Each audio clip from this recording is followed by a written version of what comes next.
I've been lying down for a few hours now. It's 5:35 a.m. and there's not much I can do.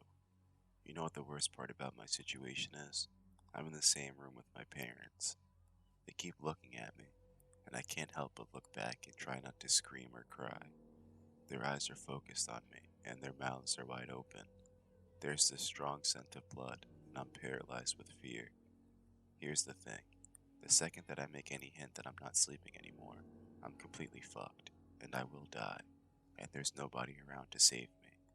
I've been trying to think of a way out, but the only idea I have is to rush for my bedroom door, run outside the front door, and scream for help, hoping any neighbors hear me. It's risky, but if I stay here, I'll surely die. He's waiting for me to wake up and see his masterpiece. You're probably wondering what's going on. I do get ahead of myself sometimes. About 3 hours ago, I heard screaming from the other side of the house.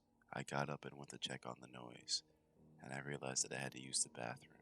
Instead of doing the smart thing and investigating, I used the bathroom first. I could have gotten myself killed right then and there for my stupid actions, but I actually did my business and took a peek from outside the bathroom. There was blood on the carpet. I got very worried and ran back to my room and hid under my sheets like the pussy I was. I tried to convince myself to go back to sleep, that it was just some really weird, vivid dream or something else. I heard my bedroom door open. Like the terrified child I was, I peeked from under my blanket to see what was going on. I could see something dragging my parents into the room. Whatever it wasn't human. I can tell you that.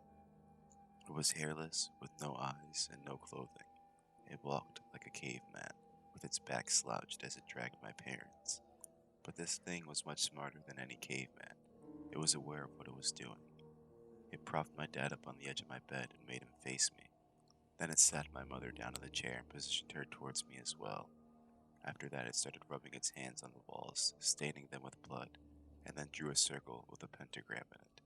To finish it off, it scribbled a message on the wall that I couldn't read in the darkness. It then positioned itself under my bed, waiting patiently to strike. The scariest thing now is, my eyes have adjusted to the darkness since then, and I can read the message on the wall. I don't want to look at it because it's terrifying to think about, but I feel the need to see before I'm killed. I peek at the creature's masterpiece. I know you are awake.